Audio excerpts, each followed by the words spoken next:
आज के सेशन को आरआरबी ग्रुप डी के क्वेश्चंस को सॉल्व करूंगा। 6 और 7 अक्टूबर को जो क्वेश्चन पूछे गए थे, ठीक है, उन क्वेश्चनों को आपको सॉल्व कराऊंगा। 6 और 7 अक्टूबर को जो क्वेश्चन पूछे गए थे, उन क्वेश्चनों को इसमें सॉल्व कराऊंगा। तो चलिए अब शुरू करते हैं। क्वेश्चन नंबर पहला देखा जाए, इसमें क्या दिया गया, कोई धन 10 वर्ष में 3 गुना हो जाता है तो कितने वर्षों में 9 गुना होगा, इसमें आपसे ये पूछा गया है। देखिए प्रश्न में क्या कहा गया, एक बार आपको पढ़ के फिर से सुना दूं। कोई धन 10 वर्षों में कितना हो जा रहा है, 3 गुना हो जा रहा है, तो उसी धन को यानी उसी धन को 9 गुना होने में कितना टाइम लगेगा, इसमें आपसे ये पूछा गया। ठीक है, तो कैसे सॉल्व करेंगे मैं आपको आसान तरीके से समझा रहा हूं। अगर मैं मान लो मेरे पास 100 रुपए है, मूलधन कितना मान ले 100 रुपए। अब ये देखिए कहा गया कि 10 वर्षों में कितना हो जा रहा है, 3 गुना। ये 10 वर्षों में कितना हो गया, ये 3 गुना हो गया। 10 वर्षों में ये राशि क्या हो गई, 3 गुना हो गई। अगर ये 3 गुना हो जा रही है तो इसमें क्या शामिल है, जो 100 रुपए मैंने 100 रुपए है मूलधन, वो तो शामिल है। अगर आप इसको यहां से घटा लेंगे तो कितना ब्याज बना, 200 रुपए क्या है, ब्याज है। यानी एक तरह से ये मिश्रधन है, यानी मूलधन प्लस ब्याज है। इसको घटाएंगे तो आपको ब्याज पता चल जाएगा। 200 रुपए ब्याज बनने में कितना समय लग गया, 10 वर्ष का। तो हमसे ये कहा गया है कि उसी धन को 9 गुना होने में कितना टाइम लगेगा, कितना समय लगेगा, इसमें आपसे ये पूछा गया। देखिए यानी किसी धन को अगर 3 गुने की बात की जाए, 3 गुना होने में 10 वर्ष का समय लग रहा है, तो उसी धन को 9 गुना होने में कितना टाइम लगेगा, इसमें आपसे यही पूछा गया। ठीक है, तो मैं आपको ये बता देना चाहता हूं कि साधारण ब्याज में प्रत्येक वर्ष का ब्याज कांस्टेंट होता है। ठीक है, अब देखिए 10 वर्षों में अगर इतना ब्याज बन रहा है, 10 वर्षों में इतना ब्याज बन रहा है 200 रुपए, अगर आप इसको यहां से घटाएंगे तो यहाँ पे ब्याज कितना बन रहा है, जब इसको घटाएंगे तो ब्याज कितना बना, यहाँ पे 800 रुपए ब्याज बन रहा है।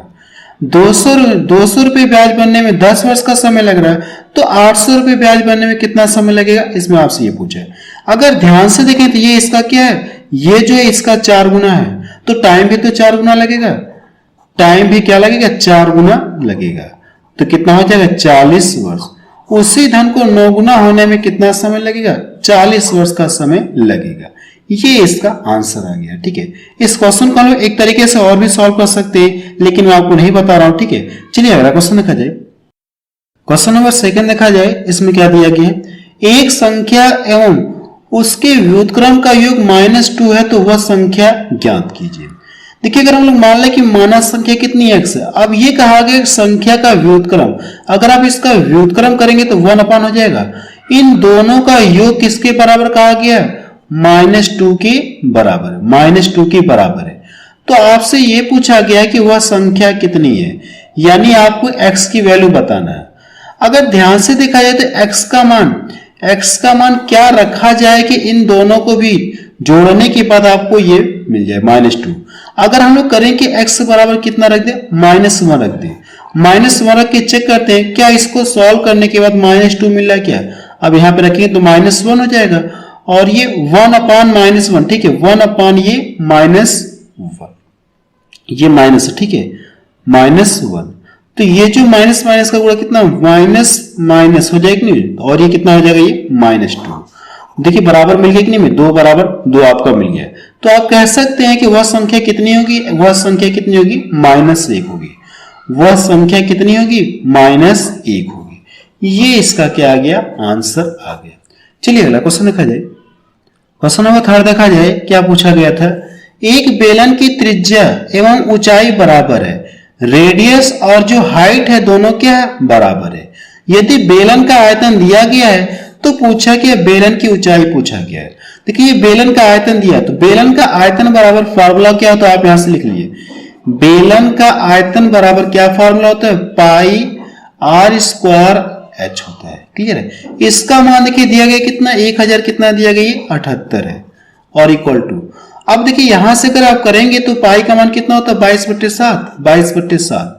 अगर हम लोग मान लें कि अगर ये दोनों आपस में बराबर हैं तो जो रेडियस और ये क्या है, ये हाइट दोनों बराबर है, तो इसके बराबर हम लोग मान ले कितना, ये ठीक है x मान ले रहे हैं, इसके बराबर हम लोग x मान ले, तो यहां से x का स्क्वायर हो जाएगा, x का स्क्वायर इंटू x हो जाएगा। इतना क्लियर है। अब देखिए करना क्या, देखिए कट रहा है क्या, देखिए अगर 11 से देखा जाए तो 11 से कट रहा है, आप इसको काट दीजिए। ये 11 दूना 22 हो गया और इसको 11 9 99 हो गया और बचा कितना 8 इधर गया 11 8 88। इसको यहां से डिवाइड कर दो तो 2 चौक 8 2 9 18 49 बार में कटेगा। अब इन दोनों का गुणा करेंगे तो कितना मिल जाएगा, ये x की पावर क्यूब मिलेगा। तो मिलेगा नहीं मिलेगा। अब इसका गुणा इधर कर लेंगे तो 49 को आप ऐसे लिख सकते हैं क्या 7 गुणे 7 गुणे 7 कर सकते हैं ना। अगर ये क्यूब हटा दूं तो इधर आके इस तरह से लग जाएगा, घनमूल हो जाएगा। अब देखिए जब ये कड़ी से फ्री होगा तो कितना मिलेगा, ये 7। यानी आप बता सकते हैं कि बेलन की ऊंचाई कितना होगी, 7 सेंटीमीटर होगी। ये इसका आंसर आ गया। चलिए अगला क्वेश्चन देखा जाए। क्वेश्चन नंबर 4 देखा जाए। इसमें क्या दिया गया है, ए किसी काम को 9 दिन में करता है, बी उसी काम को 12 दिन में करता है। यदि कार्य क्या करे, एक एक दिन के अंतराल पर, ठीक है, कार्य एक एक दिन के अंतराल पे, ठीक है, एक एक दिन के अंतराल पर। क्वेश्चन में थोड़ा सा ठीक है, इसमें करेक्शन कर लीजिएगा। यदि कार्य एक एक दिन के अंतराल पर करें तो पूरा कार्य कितने दिन में समाप्त होगा, जबकि कार्य ए ने शुरू किया था। ठीक है, तो सबसे पहले ऐसे क्वेश्चन देखिए, मैंने आपको टाइम एंड वर्क चैप्टर में आपको पढ़ा रखा है। जब कार्य क्या एक एक दिन के अंतराल पर किया जाए तो ऐसे में जो भी कंडीशन बनती है सब कुछ मैंने आपको वहां पे पढ़ा रखा है टाइम एंड वर्क चैप्टर में। वीडियो के लिंक आपको डिस्क्रिप्शन में दे दूंगा या वीडियो के प्लेलिस्ट में जाकर आप वहां से टाइम एंड वर्क चैप्टर को पूरा कंप्लीट आप पढ़ सकते हैं। यहां पे लोग डायरेक्ट क्वेश्चन को सॉल्व कर रहे हैं। ठीक है, इन दोनों के एलसीएम लेंगे तो देखिए 3 से ये भी कट रहा है, 3 से ये भी कट रहा है। किसी को काटे 3 3 9 क्या, इसमें लाके गुणा करेंगे 12 36। इन दोनों का एलसीएम कितना गया 36। जैसे आप एलसीएम लेंगे आपको टोटल वर्क पता चल गया। अब इसके बाद करना कि इससे डिवाइड कर दीजिए तो 9 चौको 36। अब इस बी वाले से डिवाइड करेंगे तो 12 36। यानी ए एक दिन में 4 काम कर रहा है और जो बी एक दिन में कितना 3 काम कर रहा है। अब कहा कि यदि कार्य एक एक दिन के अंतराल पर करें और टोटल कार्य इतना है। कहने का मतलब ये है कि एक एक दिन के अंतराल का मतलब ये है कि जिस दिन ए काम पे जाएगा उस दिन बी काम पे नहीं जाएगा। अगले दिन कौन जाएगा, बी जाएगा तो ए वाला रेस्ट करेगा। फिर अगले दिन कौन जाएगा, ए जाएगा तो बी वाला रेस्ट करेगा। फिर अगले दिन बी वाला जाएगा तो ए वाला रेस्ट करेगा। अगर ये कार्य एक एक दिन के अंतराल पर करे तो ये टोटल कार्य कितने दिन में समाप्त होगा, इसमें आपसे यही पूछा है। ठीक है, तो देखिए ऐसे क्वेश्चन का सॉल्व करने का कॉन्सेप्ट मैंने आपको ये बताया था। जब कार्य एक एक दिन के अंतराल पर तो हम लोग करें क्या, दोनों को साथ साथ भेज दे रहे हैं और जितने दिन तक साथ साथ कार्य करेंगे उसका हम लोग डबल कर लेंगे तो हमको ये पता चल जाएगा अगर कार्य एक एक दिन के अंतराल पर करें तो कितना टाइम लगेगा, इसमें हमको ये पता चलेगा। यानी जितना समय कार्य ये लोग साथ साथ करें उसका डबल कर लेंगे तो अगर ये अलग अलग करेंगे तो उतना टाइम लगेगा। अगर दोनों के कार्य जोड़ दो तो दोनों मिलकर कितना काम करेंगे, 7। अब देखिए कितने दिन तक ये लोग साथ साथ कार्य कर सकते हैं, 7 है ना, तो 7 बच्चे 35, 7 छक्का 42, 6 दिन तो लोग कर नहीं सकते हैं। कितने दिन तक साथ साथ कर सकते हैं, 5 दिन तक। 5 दिन तक ये लोग क्या कर सकते हैं, साथ साथ ये लोग काम कर सकते हैं 5 दिन तक। 5 7 35। अब बचा कितना, एक काम बचा। जबकि कार्य ए ने शुरू किया है तो अब इसको कौन करेगा, ये ए वाला करेगा। एक कार्य बचा है और जो ए एक दिन में 4 काम करता तो आप इसको इसी तरह से छोड़ दीजिएगा, इतना ये दिन लगेगा। तो पूछा कि कार्य कितने दिन में समाप्त होगा, तो यहां से 1/4। अब ये देखिए दोनों को साथ साथ 10 दिन लगा। अगर एक एक दिन के अंतराल पर वही काम करते 35 करते तो कितना दिन का समय लगता, 2 गुना समय लगता है, नहीं लग सकता। तो इसको आप 10 कर लीजिए, 10 हो गया और ये प्लस इसको जोड़ना है तो 10 + 1/4। या इसको आप ऐसे भी डायरेक्ट कर सकते हैं, 10 सही 1/4 दिन कर सकते हैं। ये इसका आंसर आ जाएगा। यानी कार्य अगर एक एक दिन के अंतराल पर करेंगे तो कार्य कितने दिन में फिनिश होगा, 10 सही 1/4 दिन में समाप्त हो जाएगा। चलिए अगला क्वेश्चन देखा जाए। क्वेश्चन नंबर 5 देखा जाए। इसमें क्या दिया गया, देखिए क्वेश्चन नंबर 5 में इस तरह से दिया गया और पी की वैल्यू आपसे पूछी गई। ठीक है, पी की वैल्यू आपसे पूछी गई। रेशियो एंड प्रोपोर्शन चैप्टर से हर शिफ्ट में लगभग क्वेश्चन पूछा जा रहा है। देखिए ऐसे क्वेश्चन का सॉल्व करने का कॉन्सेप्ट मैंने आपको ये बताया था चैप्टर में, जो बाहर वाले इनका आपस में गुणा करिए और जो अंदर वाले इनका आपस में मल्टीपल करना है।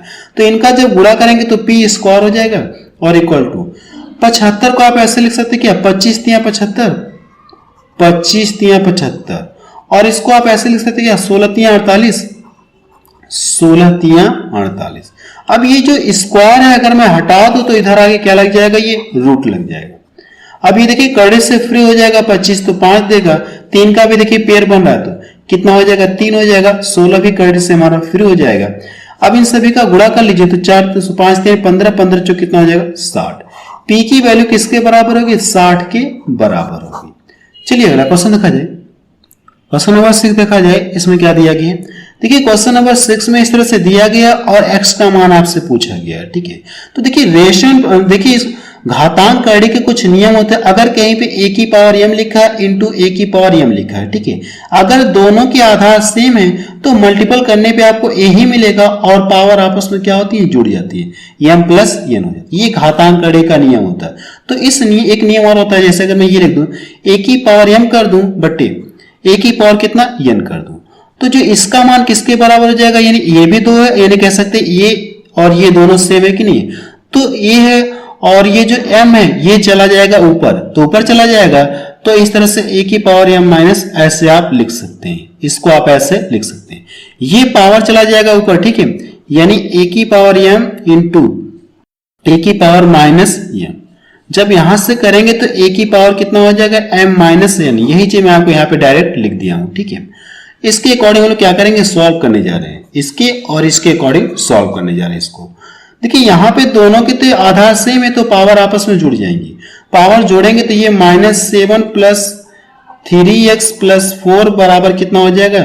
ये देखिए बटे के फॉर्म में, डिवाइड के फॉर्म में, तो ये हमारा कितना हो जाएगा? ये पावर जाके घट जाएगा, माइनस में होगा तो -11 में से घटाएंगे तो कितना मिलेगा? 2 की पावर 6 मिले कि नहीं मिले?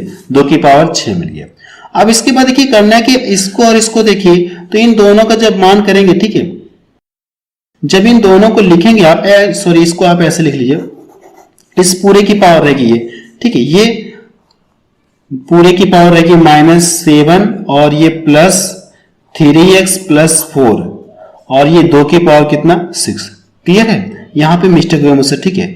अब ये देखिए दोनों के अगर आधार समान है तो पावर भी आपस में बराबर होगी। घातांक कड़ी के नियम से अगर ऐसा देखा जाए, घातांक कड़ी का नियम होता है, ठीक है, अगर दोनों के आधार समान है तो पावर भी आपस में क्या होगी? बराबर हो जाएंगी, पावर भी आपस में बराबर हो जाएंगी। तो इस नियम के अकॉर्डिंग से सॉल्व करने जा रहे हैं, पावर बराबर करने जा रहे हैं, ठीक है। तो इसको भी हम लोग साथ साथ में सॉल्व कर ले रहे हैं। जब इसको घटाएंगे तो कितना मिलेगा? -3 मिलेगा, -3 प्लस 3x और ये कितना हो जाएगा? ये 6।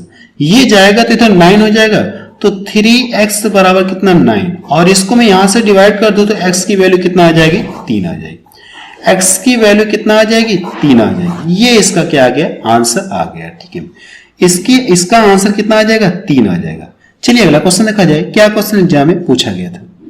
क्वेश्चन नंबर 7 देखा जाए, इसमें क्या दिया गया है? दो संख्याओं का योग 205 है।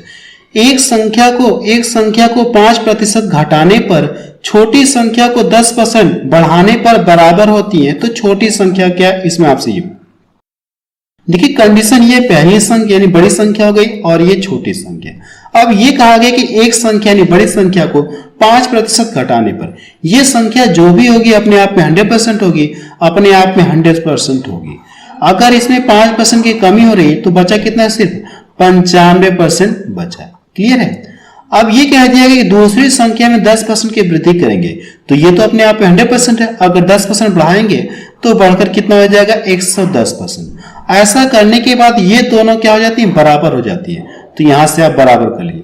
प्रतिशत से प्रतिशत कट गया। अब देखिए कितने से कटेगा? 5 से कट रहा है तो 5 से काट दीजिए, 5 एकम 5 हो गया और 4 इधर गया, 5 9 45 और इसको डिवाइड करेंगे 5 दूना 10, 5 दूना 10। आपको करना है कि 1:2 का मान निकालना है। तो एक को मैं यहीं पर नहीं दे रहा और इधर लाऊंगा तो बटा 2 होगा और बटा को आप ऐसे लिख सकते क्या? 1:2 लिख सकते हैं ना। देखिए मैंने ऐसा किया कि ये 1 है और ये 2 इक्वल टू क्या है? ये 22 और ये बटा 19 ऐसे आएगा। एक लाइन में, ये लाइन बस आपकी गैप कर रहा हूं, तो ये इधर आएगा तो कितना हो जाएगा? 22 हो जाएगा और ये कितना हो जाएगा? 19। तो यानी यहां से कितना आ जाएगा? 22 कितना आ जाएगा? ये 19। अब ये कह दिया गया कि दोनों संख्याओं का योग कितना दिया गया? 205। दोनों संख्याओं का योग कितना दिया गया? 205। अब देखिए रेशियो में आपको दोनों संख्याओं का मान पता है, तो अगर आप रेशियो में दोनों को जोड़ेंगे तो कितना मिलेगा? ये कितना मिलेगा? ये 41 मिलेगा। अब देखिए योग 41 मिला है रेशियो में, लेकिन क्वेश्चन में दिया कितना? 205। इस योग से इस योग को क्या करिए? आप डिवाइड कर दीजिए, तो 5 बार में ये कटेगा। जितनी बार भाग गई है, अब पूछा क्या छोटी संख्या पूछा है ना, तो जो रेशियो में छोटा होगा उसमें लाके गुणा करिए। रेशियो में देखिए ये छोटा दिख रहा है, तो इसमें लाके गुणा करेंगे तो 19 बच्चे कितना हो जाएगा 95। ठीक है, छोटी संख्या कितनी है 95, ये इसका आंसर आ गया। चलिए अगला क्वेश्चन देखा जाए। क्वेश्चन नंबर 8 देखा जाए, इसमें क्या दिया गया, यदि बहुलक 21 और माध्य कितना 12 है तो माध्य का आपसे पूछा है। तो सबसे पहले इन तीनों में रिलेशन क्या होता है, आप यहां से लिख लीजिए, बहुलक बराबर 3 इंटू माध्यिका। माध्यिका को हम एम से इंडिकेट कर सकते हैं। ठीक है, 3 इंटू माध्यिका, माध्यिका, और ये माइनस क्या होता है, ये 2 इंटू माध्य होता है। ये आपका फॉर्मूला होता है। ठीक है, बहुलक बराबर क्या होता है 3 इंटू माध्यिका माइनस 2 इंटू माध्य। आपको करना है कि इसमें रख के सॉल्व करना है। ठीक है, बहुलक भी पता है, माध्य भी पता है। आपको करना है कि आपको माध्यिका ये वैल्यू आपको निकालनी, ये और ये मान दिया है, इसको आपको ज्ञात करना है। ठीक है, आप क्या करेंगे, इस क्वेश्चन को सॉल्व करके बताएंगे इसका आंसर कितना आ रहा है।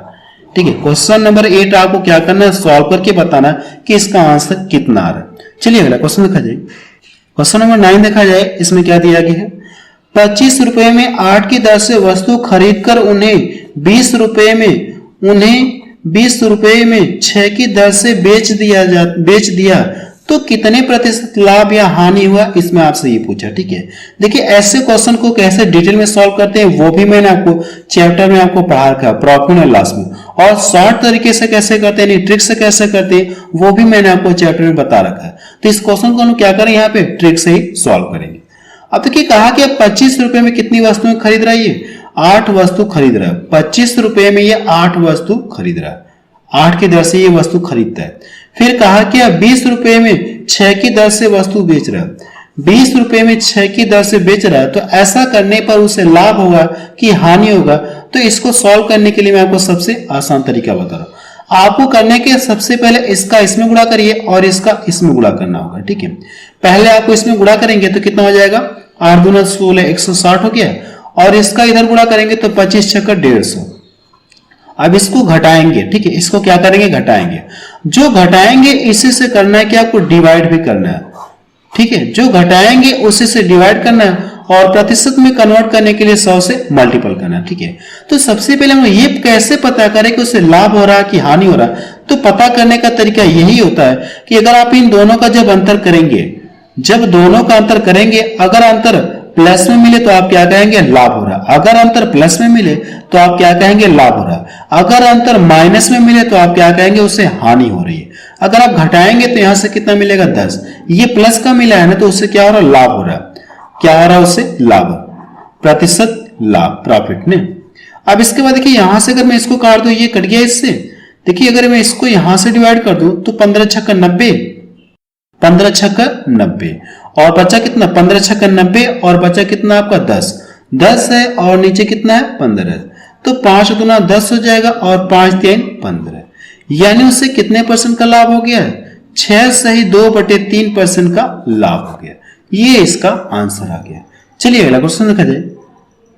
क्वेश्चन नंबर 10 देखा जाए, इसमें क्या दिया गया है, एक इसी काम को 45 मिनट में करता है। ठीक है, 45 मिनट में करता है। बी उसी काम को, ठीक है, बी उसी काम को 60 मिनट में करता है। सी उसी काम, ठीक है, क्वेश्चन में देखिए थोड़ा सा मिसप्रिंट है। ठीक है, 60 मिनट में करता है, तो तीनों मिलकर कितने दिन में करेंगे, इसमें आपसे ये पूछा है। इस क्वेश्चन का मतलब ये है, सीधा सीधा आपको बता रहा हूं, ए किसी काम को 45 मिनट में करता है, बी उसी काम को 60 मिनट में करता है, सी उसी काम को 90 मिनट में करता है। तो कहा क्या तीनों मिलकर उस काम को कितने दिन में करेंगे। तो सबसे पहले आपको करना है कि इन तीनों का एलसीएम निकालना। ठीक है, अगर आप लिखना चाहते हो तो ऐसे लिख सकते हैं, लेकिन लिखने का कोई फायदा नहीं होगा। ठीक है, लेकिन एग्जाम में आप ये लाइन नहीं लिखेंगे। ठीक है, एग्जाम में आप नहीं लिखेंगे। ये 60 मिनट, और जो सी है ये कितना है, ये 90 मिनट। इन सभी का आपको एलसीएम निकालना है। एलसीएम निकालना है तो 45 है, 60 है, 90। तो सबसे पहले ये चेक करिए क्या इनमें कोई छोटी संख्या किसी बड़ी संख्या को पूरा काट दे रही, क्या 45 देखिए 90 को पूरा काट दे रहा है, तो आप इसको यहां से रिजेक्ट कर दिए। कहने का मतलब 45 इसके अंदर है। अब आपके पास ये और ये बच गया, इन दोनों के एलसीएम निकालना है। तो वह बड़ी से बड़ी संख्या कौन सी जो दोनों को डिवाइड करेगा? 30 है। किसी को काटिए, 30 दूना 60। अब इसका मल्टीपल कर लें, कितना आ जाएगा? 180। इन तीनों का एलसीएम कितना आ गया? 180। जैसे आप एलसीएम लेंगे आपको क्या पता चल जाएगा? टोटल वर्ग आपको पता चल गया। एलसीएम लेने के बाद करना है कि आपको इससे इसको डिवाइड करना है। अगर आप इसको डिवाइड करेंगे तो कितनी बार में कटेगा? ये 4 बार में कटेगा। 4 5 20, 4 को 16, कितनी बार में कटेगा? ये 4 बार में कटेगा। और इससे डिवाइड करेंगे तो कितनी बार में कटेगा? ये 3 बार में कटेगा। इससे डिवाइड करेंगे तो कितनी बार में कटेगा? ये 2 बार में। कहा क्या? तीनों मिल करना है। अब देखिए, एक दिन में 4 काम कर रहा है, बी एक दिन में 3 काम कर रहा है, और ये सॉरी 1 मिनट में इतना 4 काम कर रहा है, और जो बी है 1 मिनट में कितना? 3 काम कर रहा है, और जो सी है कितना काम कर रहा है 1 मिनट में? 2। तो कहा कि तीनों मिलकर, अगर तीनों के कार्य में जोड़ दूं तो तीनों मिलकर 4 3 7 2 9, 1 मिनट में कितना काम करेंगे तीनों मिलकर? 9। और करना कितना? 180। तो 9 से डिवाइड कर दीजिए, 9 दूना 18। कितने मिनट में भरेंगे? कितने मिनट में कर लेंगे तीनों मिलकर? 20 मिनट में कर लेंगे। तीनों मिलकर उस काम को कितने दिन में कर लेंगे? दिन यहां पे दिया, ठीक है, जबकि यहां पे देखिए मिनट का दिया गया तो यहां पे दिन नहीं रहेगा। कितने मिनट में करेंगे इसमें आपसे ये पूछा गया। क्वेश्चन टाइप करने में मिस्टेक हुआ, ठीक है, लेकिन आप ऐसे करेंगे, तीनों मिलकर उस काम को कितने समय में करेंगे, इसमें आपसे यही पूछा गया। क्वेश्चन थोड़ा सा एरर है, ठीक है, लेकिन इसका सोल्यूशन आपका सही है। चलिए अगला क्वेश्चन देखा जाए। क्वेश्चन नंबर 11 देखा जाए। इसमें क्या दिया गया? Sec theta plus tan theta बराबर पी है। तो पूछा कि आपसे 2 सेक थीटा पूछा है, ठीक है, 2 सेक थीटा पूछा है। अब देखिए, मुझे पता है कि सेक थीटा अगर इसका उल्टा करेंगे तो सेक थीटा माइनस यानी माइनस टेन थीटा 1/p, ये इसका मान होता है, ठीक है। माइनस वाले फॉर्मेट में इसका मान कितना हो जाएगा? इसका उल्टा हो जाएगा। देखिए, प्लस वाले में ये है, अगर आप माइनस करेंगे तो यानी माइनस करेंगे तो ये उल्टा हो जाएगा, ठीक है। मैं आपको ट्रिग्नोमेट्री चैप्टर में कभी आपको पढ़ा दूंगा, ठीक है, ट्रिग्नोमेट्री चैप्टर में आपको पूरा कंप्लीट कॉन्सेप्ट के साथ आपको पढ़ा दूंगा।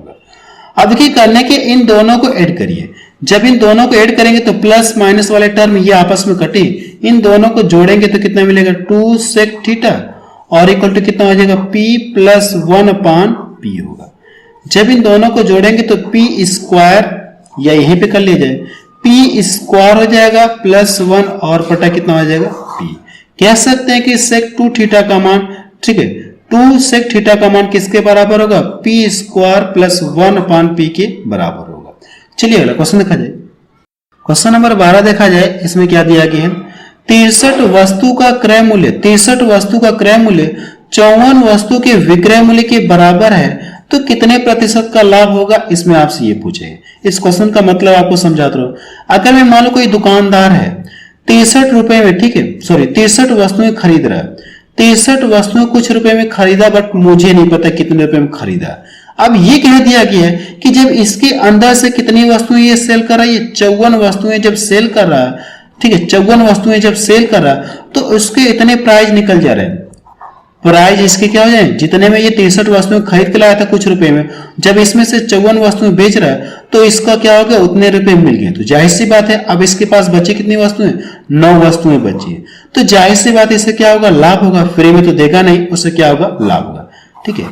तो ऐसे क्वेश्चन को सॉल्व कैसे करते हैं मैं आपको बता रहा हूं। यहां तो मैंने आपको सिर्फ ये बताया कि उससे लाभ हो रहा है कि हानि हो रहा है, ठीक है, ये आपको बताया। उससे क्या हो रहा है? लाभ हो रहा है। तो ऐसे क्वेश्चन आपको जब भी मिले तो आपको करना है कि वस्तुओं का अंतर करना है, वस्तुओं का अंतर करना है, प्रतिशत लाभ बराबर वस्तुओं का जब अंतर करेंगे तो कितना मिलेगा? ये 9 का मिलेगा। वस्तुओं का अंतर बटे बेची गई वस्तुएं, कितनी वस्तुएं सेल कराई है? 54 वस्तुएं। बेची गई वस्तुओं और प्रतिशत में कन्वर्ट करने के लिए 100 से मल्टीपल कर लीजिए, ठीक है। देखिए, मैंने क्या बताया आपको, ऐसे क्वेश्चन जब भी आपको दोबारा मिलेगा इतनी वस्तुओं का क्रय मूल्य इतनी वस्तुओं के विक्रय मूल्य के बराबर है, तो आपको करना है कि वस्तुओं का अंतर करना है। क्लियर है? सबसे पहले आप उससे पता करें कि लाभ हो रहा है कि हानि हो रहा है, उसके बाद करेंगे कि आप वस्तुओं का अंतर करेंगे, बटे बेची गई वस्तुओं से डिवाइड कर देंगे और प्रतिशत में कन्वर्ट करने के लिए 100 से मल्टीपल कर देंगे। इसका कैलकुलेशन कर लीजिएगा। 9 छक्का 54 हो गया, 9 छक्का 54। अब 6 से अगर मैं इसको डिवाइड करूंगा तो 6 कम 6 हो गया और 4 इधर गया, 6 चौका के 36, बचा कितना? 4। 4 में देखिए 6 से तो भाग जाएगी नहीं, लेकिन ये कटकर छोटा रूप होगा क्या? 2 दूना 4, 2 3 6। इतने प्रतिशत का उससे क्या हो रहा है? लाभ हो रहा है। ये इसका आंसर आ गया। चलिए अगला क्वेश्चन देखा जाए। क्वेश्चन नंबर 13 देखा जाए, इसमें क्या दिया गया है, यम और यन की आयु का गुणनफल कितना दिया गया है, 486 है। उनकी आयु का अनुपात आपको दिया है, यानी दोनों के बीच का रेशियो दिया गया है एज में। तो पूछा कि यम और यन की आयु का योग बताओ। ठीक है, देखिए सबसे पहले आप लिख लीजिए यम और ये यन। अब दोनों के बीच का रेशियो कितना दिया है, 3:2 दिया गया।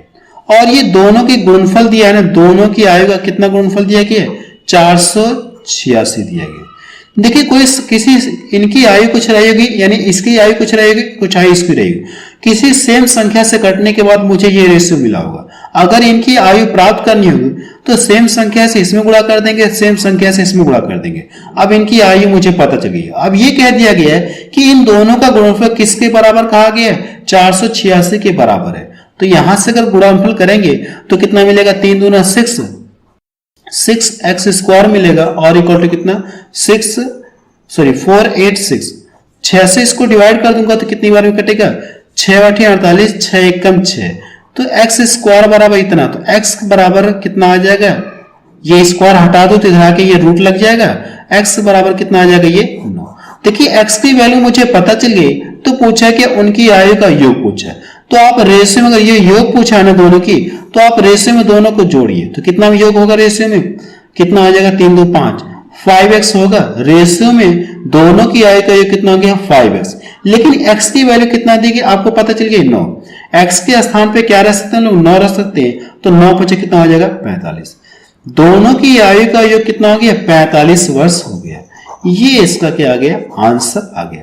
चलिए अगला क्वेश्चन देखा जाए। क्वेश्चन नंबर 14 देखा जाए, इसमें क्या दिया गया है, 5% छूट पर किसी वस्तु को बेचने पर 33% का लाभ प्राप्त होता है।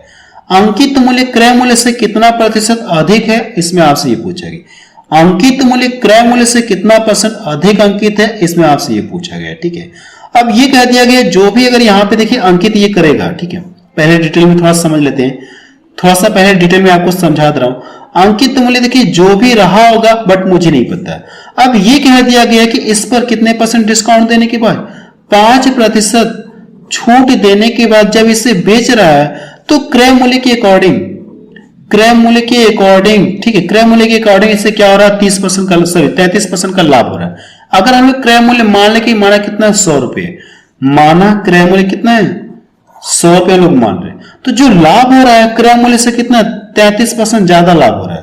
तो खरीद का लाभ इतने में, अगर 33% लाभ चाहते हैं तो ये बेचेगा कितना में, 133 रुपए में बेचेगा, नहीं बेचेगा, 133 रुपए में बेचेगा, तभी तो इसके अकॉर्डिंग 33% का लाभ होगा। इतना क्लियर है। अब हमसे ये पूछा गया ये, ठीक है, यानी क्रय मूल्य को कितना अधिक अंकित करना होगा। देखिए कैसे बताएंगे, अंकित मूल्य जो क्रय मूल्य से कितना अधिक अंकित करना होगा, ये हमसे पूछा गया। इसको देखिए कैसे बताएंगे, अंकित मूल्य देखिए जो भी अपने आप में 100% है। अगर इसमें से 5% डिस्काउंट दे रहा है तो दाम कितने ले रहा है, इसमें से 95% का दाम ले रहा है। कितने परसेंट का, 95% का दाम ले रहा है। और रुपया में कितना ले रहा है, ये इतना रुपया ले रहा है। तो कह सकते ये 95% है कि नहीं, कितने परसेंट का दाम है, ये 95% का दाम है। अगर आप इसमें करेंगे 95 से क्या करिए, आप 95 से भाग दे दीजिए और 100 से गुणा करिए, तो आपको अंकित मूल्य आपको पता चल जाएगा। देखिए 19 से कट रहा है तो आप काट दीजिए, 19 25 95, और इसको काटेंगे तो कितनी बार में कटेगा, 19 से।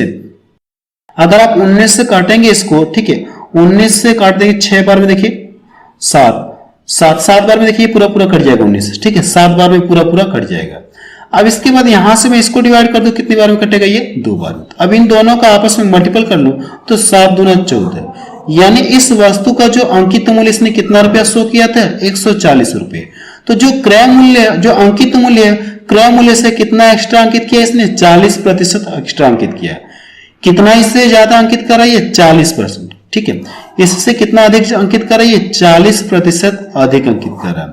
जो अंकित मूल्य क्रय मूल्य से कितना प्रतिशत अधिक अंकित किया गया है, 40% एक्स्ट्रा अंकित किया गया है।